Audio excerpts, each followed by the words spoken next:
Hello guys, welcome to Aryash Mishra blog. हम लोगों की ट्रिप स्टार्ट हो गई है और अभी अराउंड 3 बज रहा है। हमको 5 to 6 आवर्स लगेंगे ग्वालियर तक पहुंचने में और रात के 8-9 बज जाएगा ग्वालियर पहुंचने में। और ये देखो आर्यश और हमारे गोपाल जी दोनों मस्ती कर रहे हैं ट्रिप में। और ये आर्यश की दूसरी ट्रिप है। पहली ट्रिप हमने केदारनाथ की थी और अब हम जा रहे हैं महाकाल और ओमकारेश्वर होते हुए छिंदवाड़ा। और इस बीच अभी आज का जो हमारा स्केड्यूल है वो ऐसा है कि हम ग्वालियर तक पहुंच जाएंगे और ग्वालियर में नाइट हॉल्ट है हमारा। और उसके बाद अगले दिन ग्वालियर का किला घूमना है और फिर अराउंड 10 in the morning हम लोग फिर से अपनी जर्नी स्टार्ट करेंगे। और वहाँ से हम उज्जैन के लिए चलेंगे और उज्जैन पहुँचने में हमें अराउंड 8 to 9 आवर्स लग जाएंगे। फिर उज्जैन में हमारा नाइट हॉल्ट है और फिर मंडे में अर्ली मॉर्निंग हम लोग महाकाल के दर्शन करेंगे और फिर उसके बाद हम वहाँ से चलेंगे आर्यश देखो क्यों। फिर उसके बाद हम चलेंगे ओमकारेश्वर में हम दर्शन करेंगे। हमें वहाँ से जाना है सलकनपुर जहाँ हमारी कुलदेवी है और आर्यश को वहाँ दर्शन कराने हैं।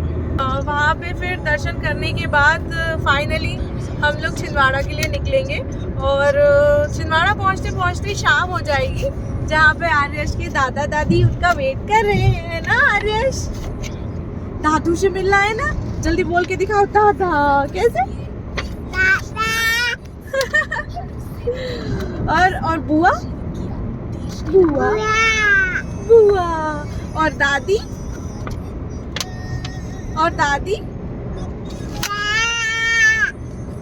दादा दादी दादी दादी नहीं बोलना आता तुमको। ये देखो भाई साहब पता नहीं कहाँ लगे हैं। हेलो कहाँ लगे हो तुम? क्या कर रहे हो आर्यश? क्या खाई? क्या खाया? कहाँ पे खाया? आइस का है पूछी की और नोज का है और चीक्स का है और चिन का है चिन आहा और हेयर्स का है और ईयर्स का है ये रे और नेक का है आर्यश की नेक। ओहो और मुझे हैंड्स का है बेटू ये रे हैंड्स और लेग्स का है ये लेग्स है और पूछी का स्टमक का है और पूछी के फिंगर्स का है बेटा फिंगर्स का है आहा और थंब का है थंब और टीथ का है आर्यश के टीथ ई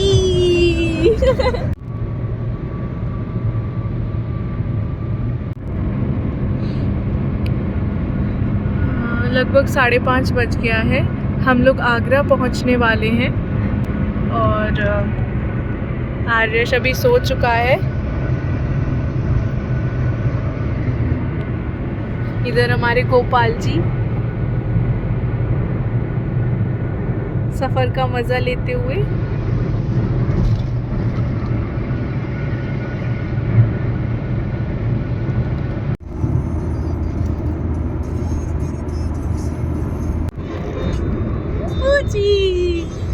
हम लोग ग्वालियर पहुंचने वाले हैं, लगभग आधा घंटा लगेगा। यहाँ से 24 किलोमीटर दूर है ग्वालियर बस। और अभी बज रहा है 8 बज रहा है और आर्यश की नींद पूरी हो गई है। मस्त बढ़िया खेलने के लिए एकदम एक्टिव है आर्यश। अब हम जा रहे हैं खेड़ापति मंदिर के दर्शन करने, फिर वहाँ से हम कुछ खाने के लिए कहीं पर रुकेंगे देन फिर हम चलेंगे ग्वालियर के किले पर, जहाँ पे गुरुद्वारा भी है, और आज रात हम लोग वहीं रुकेंगे। गांधीनगर स्थित खेड़ापति हनुमान मंदिर का इतिहास भी काफ़ी वर्षों पुराना है। पूर्व में यहाँ शाही सेना का खेड़ा मतलब टुकड़ी आशीर्वाद लेकर युद्ध के लिए कूच करता था। इस कारण इसका नाम खेड़ापति हनुमान मंदिर पड़ा। मंदिर के पुजारी के अनुसार यहाँ पर पुराने समय में जंगल था। इस जगह सेना का खेड़ा आकर रुकता था। जब भी सेना किसी युद्ध के लिए जाती अथवा लौट कर आती तो इन्हीं हनुमान जी की पूजा अर्चना की जाती थी। मंदिर के पुजारी ने मंदिर के मूर्ति के बारे में बताया कि यह मूर्ति 360 वर्ष पुरानी है। खेड़ापति मंदिर पर हर अमावस्या को अखंड रामायण का पाठ होता है। वहीं महीने के प्रथम शनिवार को रामधुन 24 घंटे बजाई जाती है।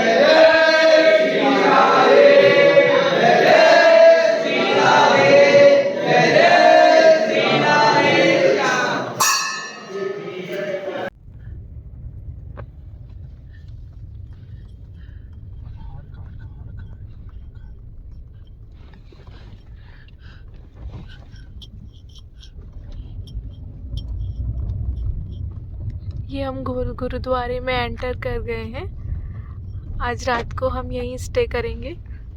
बहुत ही सुंदर है ये गुरुद्वारा। गुरुद्वारे के जस्ट सामने ग्वालियर का किला है। टाइम की शॉर्टेज होने की वजह से हम किला नहीं घूम पाएंगे। तो यहीं लगा दो। मॉर्निंग हो गई है। ये गुरुद्वारे का परिसर है और बहुत ही सुंदर है। बहुत प्यारे प्यारे फूल हैं यहाँ पर। वो आपको पीछे गुरुद्वारा दिख रहा होगा। ये दाता बत्ती छोड़ गुरुद्वारा है। ये वो रूम्स हैं जहाँ हम रुके थे। ग्वालियर के किले का भी अपना एक इतिहास है। ग्वालियर का किला जब मुग़लों के कब्ज़े में आया तो उन्होंने इसे जेल बना दिया। यहाँ राजनीतिक तौर पर महत्वपूर्ण और बादशाहत के लिए खतरा माने जाने वाले लोगों को कैद करके रखा जाता था। मुग़ल बादशाह जहांगीर ने भी इसमें 52 अन्य राजाओं के साथ 6वें सिख गुरु हरगोविंद साहब को कैद कर रखा था। कहा जाता है कि किसी रूहानी हुक्म से बादशाह ने गुरु हरगोविंद साहब को उनकी इच्छा के मुताबिक 52 राजाओं के साथ रिहा किया था, जिसकी याद में किले पर गुरुद्वारा दाता बंदी छोड़ का निर्माण कराया गया। इतिहास के मुताबिक जहांगीर ने गुरु हरगोविंद साहब को ग्वालियर के किले में बंदी बनाया था। उन्हें लगभग 2 साल तक कैद में रखा। गुरु हरगोविंद साहब को कैद किए जाने के बाद से जहांगीर को स्वप्न में किसी फ़कीर से गुरुजी को आज़ाद करने का हुक्म मिलने लगा। जहांगीर मानसिक रूप से परेशान रहने लगा। इसी दौरान मुग़ल शहंशाहों के किसी करीबी फ़कीर ने उसे मशवरा दिया कि वह गुरु हरगोविंद साहब को तत्काल रिहा कर दे, लेकिन गुरु अड़ गए कि उनके साथ 52 राजाओं को भी रिहा किया जाए। जहांगीर के मुताबिक उन 52 राजाओं को रिहा करना मुग़ल साम्राज्य के लिए खतरनाक था, लिहाजा उसने कूटनीतिक आदेश दिया। जहांगीर का हुक्म था कि जितने राजा गुरु हरगोविंद साहब का दामन थाम कर बाहर आ सकेंगे वो रिहा कर दिए जाएंगे। सिख गुरु चाहते थे कि उनके साथ कैद सभी राजा रिहा हो जाएं, तो गुरुजी ने एक युक्ति सोची। जेल से रिहा होने पर नया कपड़ा पहनने के नाम पर 52 कलियों का अंगरखा सिलवाया गया। गुरुजी ने उस अंगरखे को पहना और हर कली के छोर पर 52 राजाओं ने थाम लिया। इस तरह सब राजा रिहा हो गए। गुरुजी के इस कारनामे की वजह से उन्हें दाता बंदी छोड़ कहा गया। गुरुजी के नाम पर ही इसका नाम भी गुरुद्वारा दाता बंदी छोड़ साहिब रखा गया।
डोंट टच बेटू, टच नहीं करना। अंकल आ रहे हैं अभी अंदर से, आ रहे हैं अभी अंकल अंदर से अभी अंकल आ रहे हैं।